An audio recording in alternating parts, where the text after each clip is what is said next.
Hey everyone, and welcome. Today we're going to dive into something that's super useful in English, but yeah, it can be a little tricky sometimes. Reported speech. But don't worry, stick with me and we're going to break it all down into a simple framework so you can use it with total confidence. So here's our plan. We'll start with the absolute basics. Then I'll give you a simple 4-step process.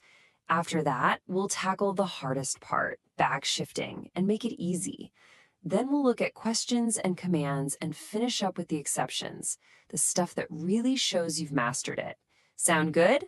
Let's jump in. Okay, so first things first, what even is reported speech?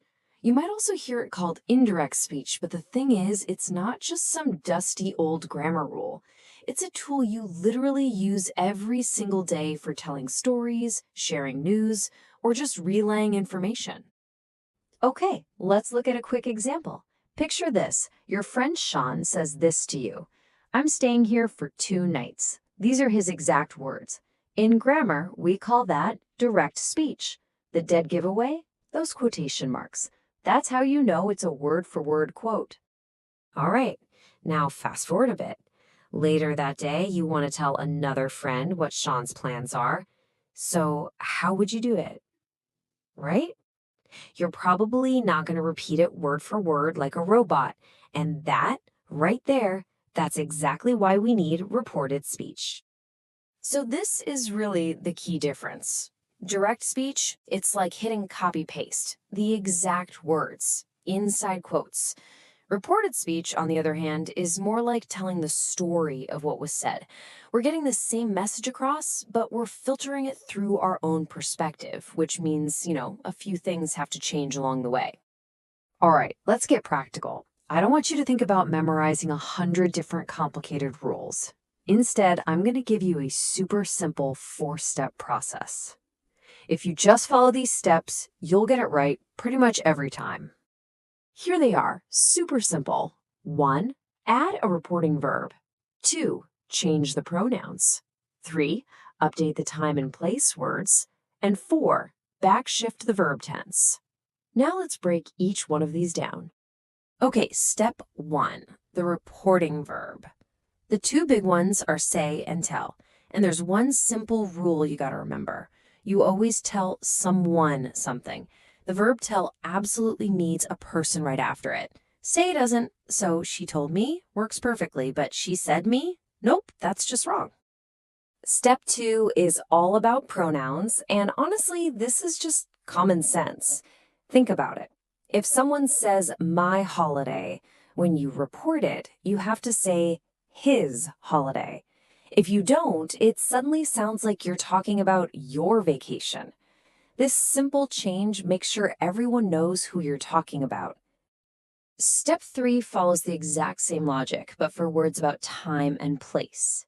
Because you're usually telling the story later, and maybe from somewhere else, these words have to shift to match your new perspective. So, here becomes there. Now becomes then, and today becomes that day. It's all about creating that little bit of distance from when it was first said. All right, now for the one that trips people up sometimes, backshifting. But honestly, don't worry. Once we lay it all out, you'll see it's actually a really logical and simple system. Backshifting sounds kind of fancy, right? But all it really means is taking the verb tense and just taking one step back into the past. That's it. And why do we do this? Well, it just makes sense. By the time you're reporting what someone said, that original moment is already in the past. So let's see what this actually looks like. You'll notice a really clear pattern here. Present tenses just become their past versions. Simple goes to simple, continuous goes to continuous. Now, the key one to watch is the past simple. Even that takes one more step back to the past perfect. And what happens when you're already at past perfect? Well, that's the end of the line. You can't go any further back, so it just stays put. Easy. So what about the future? Oh, this is the best part. It's even easier.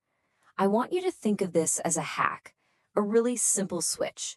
All you have to do is find the word will and change it to would. That's it. One simple change and you've got. Awesome. So you've got statements down pat. Now let's build on that. We can use the same basic ideas for questions and commands, just with a little twist in how we structure the sentence. Okay, for questions, we usually swap out said or told for the verb asked. If it's a simple yes or no question, you'll introduce it with if or whether. If it's one of those what, where, why questions, you just keep that question word. But here's the absolute key thing to remember. The reported version is no longer a question. It's a statement. That means the word order flips back to normal, subject, then verb, and you can say goodbye to that question mark. And commands? They're even simpler. The magic formula here is told someone to do something. So close the door becomes he told me to close the door. And for negative commands, just as easy. It's told someone not to do something. And here's a nice little pro tip. If the original was a polite request that used the word please, we usually soften told to asked. It just sounds much more natural. Okay, so you've got the rules down. Now for the final boss level, knowing when to break the rules. Because really, understanding these exceptions is what's going to make your reported speech sound totally natural. So when can you skip the whole backshifting thing? Well, there are basically three big situations. First, if the information is a general truth. The earth is round. That's not going to change, so the verb doesn't either. Second, if you're reporting it like right after it was said. And third, if someone was talking about the future and that future event still hasn't happened yet. In these cases, if you backshift, it can actually sound a little weird. Some modal verbs also follow that same backshifting pattern. So can becomes could, may becomes might, and as we already saw, will becomes would. The main one to remember here is must for obligation, which shifts to had to, its logical past form. But here's some good news. There are a bunch of modals you don't have to worry about at all. Any modal verb that's already kind of in a past or conditional form, like should, could, would, or might, they don't change. You can just think of them as already being shifted, so you can just leave them alone. Okay, let's wrap this all up. The main thing is, don't get hung up on all the fancy grammar terms. At the end of the day, reported speech is just about retelling a story. If you can just remember to change the perspective, the people, the time, and taking that one little step back in tense, you've pretty much got it. All right, time for a little pop quiz. Think all the way back to the beginning of this lesson. I said, today we're tackling reported speech. How would you report that to someone right now? So what's the answer? You could say something like, the host said that we were tackling reported speech. See, you know how to do it. All the pieces are there. You get the system now.